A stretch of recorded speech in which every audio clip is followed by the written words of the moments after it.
श्री गणेशाय नमः। श्री जानकी वल्लभो विजयते। श्री रामचरितमानस उत्तरकांड। श्री राम जी ने भरत, लक्ष्मण, शत्रुघ्न और हनुमान जी को संत और असंत लोगों में भेद बताया। आगे श्री मुख बचन सुनत सब भाई, हर्ष प्रेम न हृदय समाई। करहि विनय अति बारहि बारा, हनुमान ही हर्ष अपारा।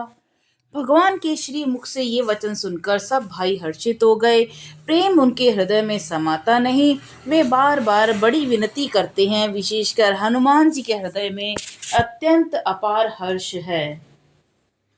पुनि रघुपति निज मंदिर गए, एहि विधि चरित करत नित नये। बार बार नारद मुनि आवहीं, चरित पुनित राम के गावहीं। तदंतर श्री रामचंद्र जी अपने महल को गए। इस प्रकार वे नित्य नई लीला करते हैं। नारद मुनि अयोध्या में बार बार आते हैं और आकर श्री राम जी के पवित्र चरित्र गाते हैं। नित नव चरित देखि मनु जाहि, ब्रह्मलोक सब कथा कहाहि। सुनी बिरचि अतिशय सुख मानहि, पुनि पुनि तात करहु गुण गानहि। मुनि यहाँ से नित्य नए नए चरित्र देखकर जाते हैं और ब्रह्मलोक में जाकर सब कथा कहते हैं। ब्रह्मा जी सुनकर अत्यंत सुख मानते हैं और कहते हैं कि हे तात, बार बार श्री राम जी के गुणों का गान करो। सनकादिक नारद ही सराय, यद्यपि ब्रह्म निरत मुनि आए। सुनि गुण गान समाधि बिसारी, सादर सुनहि परम अधिकारी।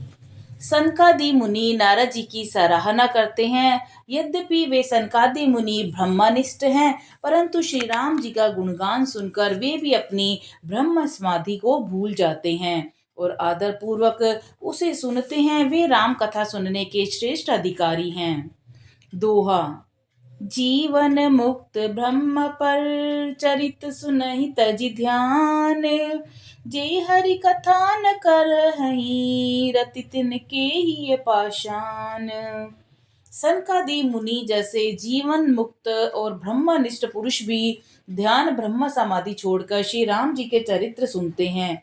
यह जानकर भी जो श्री हरि की कथा से प्रेम नहीं करते, उनके हृदय सचमुच ही पत्थर के समान हैं। एक बार रघुनाथ बोलाए, गुरु द्विज पुरबासी सब आए। बैठे गुरु मुनि अरु द्विज सज्जन, बोले बचन भगत भव भंजन। एक बार श्री रघुनाथ जी के बुलाए हुए गुरु वशिष्ठ जी, ब्राह्मण और अन्य सभी नगर निवासी सभा में आए। जब गुरु मुनि, ब्राह्मण तथा अन्य सब सज्जन यथा योग्य बैठ गए, तब भक्तों के जन्म मरण को मिटाने वाले श्री रामचंद्र जी वचन बोले। सुनहु सकल पुरजन मम बानी, कहूँ न कछु ममता उरआनी। नहीं अनीति नहीं कछु प्रभुताई, सुनहु करहु जो तुम्हि सहाई। हे समस्त नगरवासियों, मेरी बात सुनिए। यह बात मैं अपने हृदय में कुछ ममता लाकर नहीं कहता हूँ, न अनीति की बात कहता हूँ और न ही इसमें कुछ प्रभुता ही है। इसलिए संकोच और भय छोड़कर ध्यान देकर मेरी बात को सुनो और फिर यदि तुम्हें अच्छी लगे तो उसके अनुसार करो। सोई सेवक प्रियतम मम सोई, मम अनुशासन माने जोई। जो अनीति कछु भाषो बाई, तो मोहि बर जहूँ भय बिसराई। वही मेरा सेवक है और वही प्रियतम है जो मेरी आज्ञा को मानेगा। हे भाई, यदि मैं कुछ अनीति की बात कहूँ तो भय भुलाकर बेखटके मुझे रोक देना। बणे भाग मानुष तनु पावा, सुर दुर्लभ सब ग्रंथि निगावा। साधन दाम मोक्ष कर द्वारा, पाइन जेहि परलोक संवारा।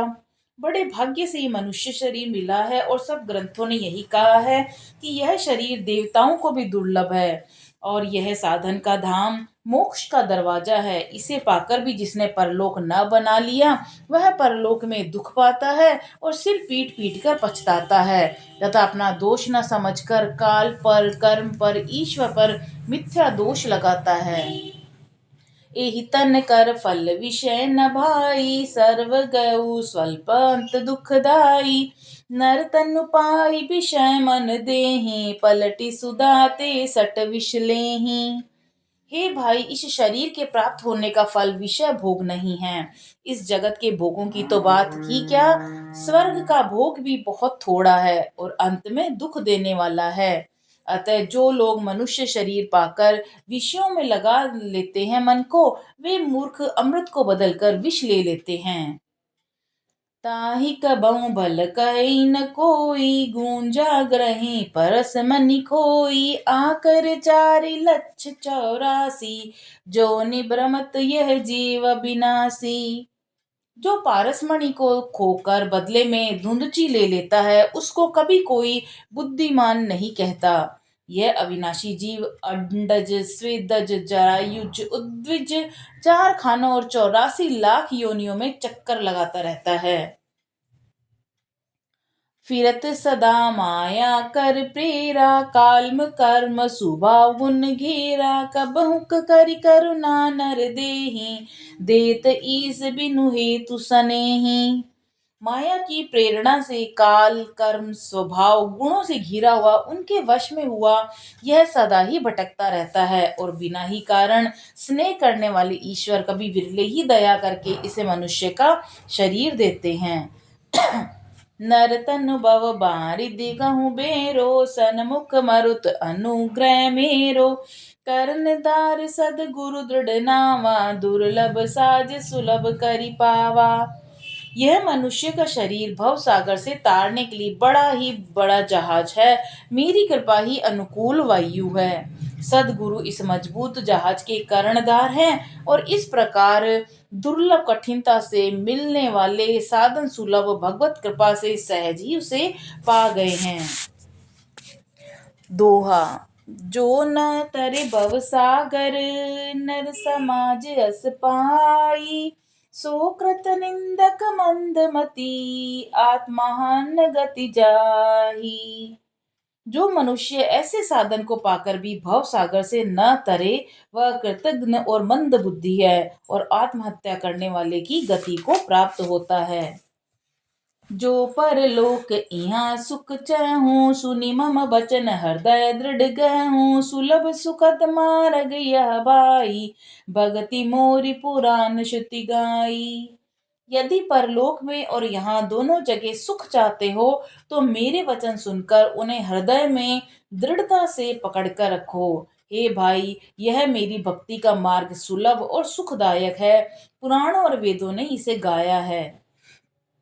ज्ञान अगम प्रत्यु अनेका, साधन कठिन मन कहूँ टेका।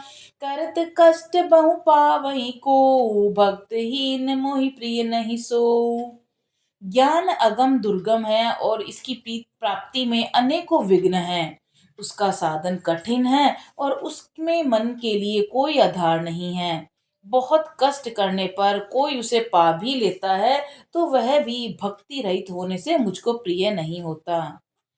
भक्ति सुतंत्र सकल सुख खानी, बिनु सत्संग न पावहि प्राणी। पुण्य पुंज बिनु मिलहि न संता, सत्संगति संसृति करंता।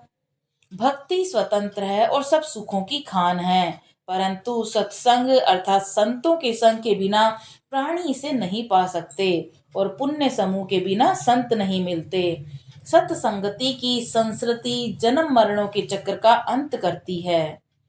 पुण्य एक जग महु नहीं दूजा, मन क्रम बचन विप्र पद पूजा। सानुकूल ते पर मुनि देवा, जो तज कपटु करई निज से द्विज सेवा। इस जगत में पुण्य एक ही है और उसके समान दूसरा नहीं। वह है मन, कर्म और वचन से ब्राह्मणों के चरणों की पूजा करना। जो कपट का त्याग करके ब्राह्मणों की सेवा करता है, उस पर मुनि और देवता प्रसन्न रहते हैं। दोहा। ओ रहु एक गुपुत मत, सबई कहूँ कर जोरी। शंकर भजन बिना नर, भगति न पावई मोरी। और भी एक गुप्त मत है कि मैं उस सबसे हाथ जोड़कर कहता हूँ कि शंकर जी के भजन के बिना मनुष्य मेरी भक्ति नहीं पा सकता। जय सिया राम, जय पवन सुत हनुमान जी की जय।